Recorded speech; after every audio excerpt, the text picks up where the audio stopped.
नमस्कार, मैं हूँ राजीव और मेरे साथ जुड़ रहे हैं बाजार विश्लेषक सोमेश कुमार। सोमेश, बहुत स्वागत है आपका।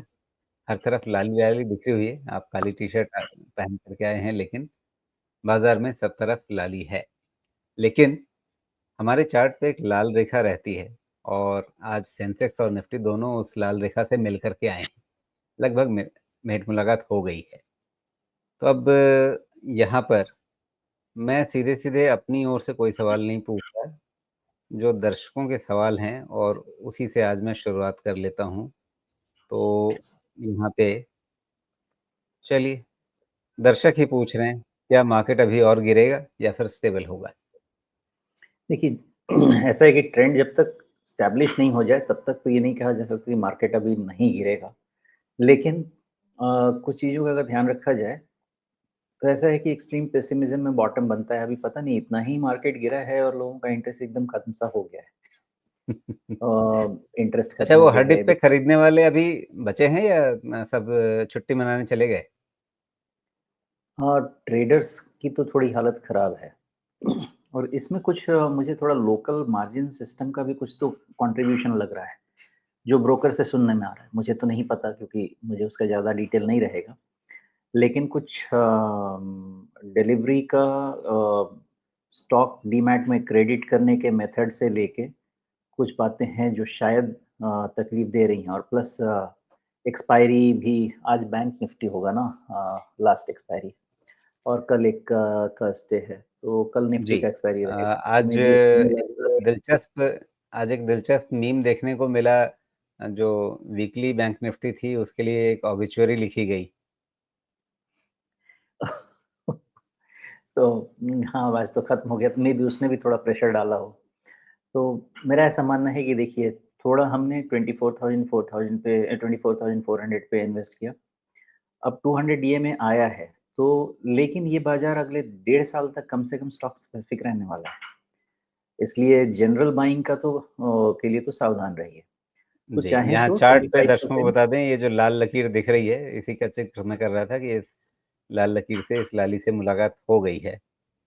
हाँ, आस-पास से कहीं बाउंस होना तो चाहिए, सस्टेन करेगा कि नहीं एक सवाल है और उसके लिए अभी थोड़ा-सा वॉच करेंगे क्योंकि डाउनसाइड मतलब टेक्निकली 23,000 पे सबसे स्ट्रॉन्ग सपोर्ट आना चाहिए और फंडामेंटली वैल्यू तो 22,000 के हिसाब से निकाला गया है। तो मुझे लगता है आस-पास से कहीं बाउंस होना चाहिए, ऐसा भी एकदम से कुछ डिज़ास्टर तो नहीं हुआ है कहीं पे मेरे हिसाब से। तो थोड़ी-थोड़ी तो टुकड़ों में खरीदारी कर सकते हैं। अब कुछ चीज़ों को मैं यहाँ पे थोड़ा-सा और पैसा डालूँगा। पूरा तो नहीं डालूँगा, लेकिन अभी भी समझे तो नया जो पैसा आ रहा है, नया पैसा को अब इस लेवल पे 50% इन्वेस्टेड करेंगे, 50% और बचा के रखेंगे और फिर देखते हैं कहाँ ऐड करना है। लेकिन ऐसा है कि मान लीजिए कि अगले डेढ़ साल फिर वैसा कहीं 21 अक्टूबर 2021 अक्टूबर वाला मामला अगर होता है और मिड कैप, स्मॉल कैप अगले डेढ़ साल नहीं चलते हैं फिर से, तो ऐसा नहीं हुआ था कि कुछ जो अच्छे सेक्टर्स के मिड कैप से जिसमें जैसे कैपिटल गुड्स, इंफ्रास्ट्रक्चर ये सब वाले थे, उसमें भी पैसा नहीं बना था, ऐसा नहीं हुआ था, उसमें बना। तो आज भी स्टॉक पिकिंग करेंगे तो आने वाले समय में पैसा बनेगा, चाहे वो स्मॉल कैप हो, मिड कैप हो या लार्ज कैप हो, जो भी हो। पोज़ीशनिंग ठीक होनी चाहिए। तो थोड़ा धीरे-धीरे जमा करें, आज 25% और डालें और बाकी फिर इंतज़ार करें, देखते हैं कब डालना है। क्योंकि अगर सिर्फ़ इंतज़ार में बैठे रहेंगे तो बॉटम पता नहीं कहाँ बनेगा क्योंकि अब तो 20,000 के भी टारगेट्स मार्केट में तो चलने ही लगे हैं। तो जब मार्केट गिरता है तो ऐसे ही टारगेट चलते हैं, ऊपर चल रहा था तो 30,000 के चल रहे थे, तो अपने-अपने टारगेट चलते हैं। मेरे हिसाब से डिसिप्लिन मेथड में काम कीजिए, पैसा बन जाएगा। बाकी लेवल्स वगैरह आते रहेंगे, जाते रहेंगे। थोड़ा अभी 200 ईएमए के आसपास से कहीं से बाउंस पॉसिबल है। सस्टेन करेगा कि नहीं, आने वाले समय में पता चल जी। जाएगा। तो 200 डे मूविंग एवरेज के आसपास से बाउंस पॉसिबल है, ये कह रहे हैं सोमेश। और यहाँ पे आप देख सकते हैं कि आज का जो लो है वो बिल्कुल इसी 200 डे मूविंग एवरेज पे, इस लाल लकीर पे आकर के टिकता हुआ दिख रहा है, उससे थोड़ा-सा ही नीचे। तो यहाँ पे रुकेगा, नहीं रुकेगा। अब देखिए, इसको एक तरीके से और देखा जाए सोमेश, इस चार्ट को फिर आगे बढ़ेंगे। 100% रिट्रेसमेंट जहाँ से हम लेकर के चल रहे थे कि ये जो 5 अगस्त का बॉटम था, वहाँ से एक रिट्रेसमेंट लेकर के चल रहे थे, तो वो रिट्रेसमेंट तो 100% उसके नीचे भी ब्रेकडाउन ऐसा दिख रहा है, लेकिन उसके तुरंत नीचे आकर के 200 डे मूविंग एवरेज कह रहा है कि भई हम भी हैं यहाँ खड़े सहारा देने के लिए।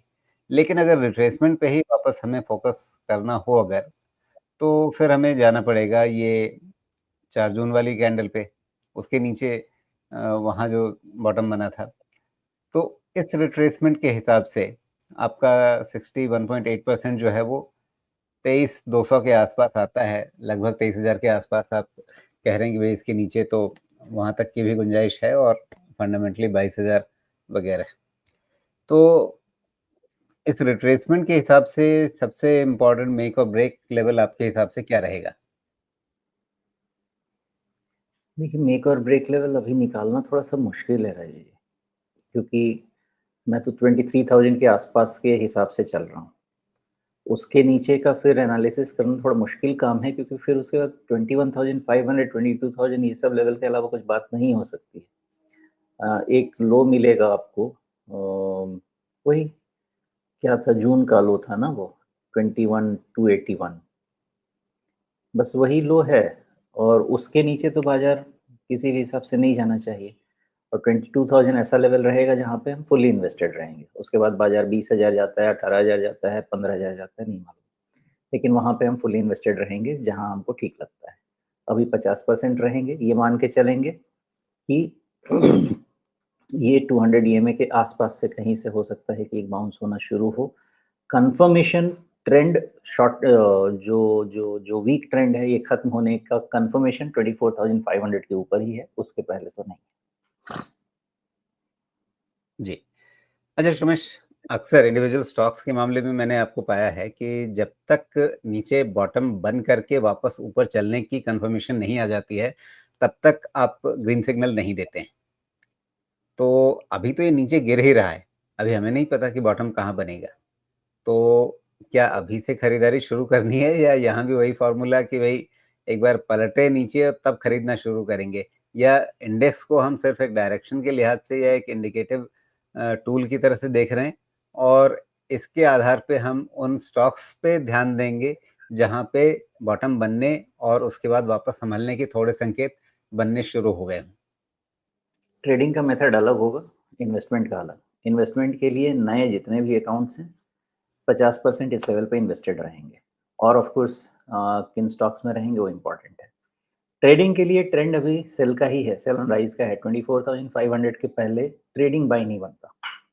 इसलिए ट्रेडिंग के लिए वहाँ पे बहुत ज़्यादा एडवेंचर नहीं करें। हाँ, जिनको एक्यूमुलेट करना है, वो अपने एक्यूमुलेशन की चीज़ों को शुरू कर सकते हैं। लेकिन ट्रेड के लिए सेल ऑन राइज का ही ट्रेंड है, 24,500 के ऊपर ही इस ट्रेंड को नेगेट किया जा सकता है।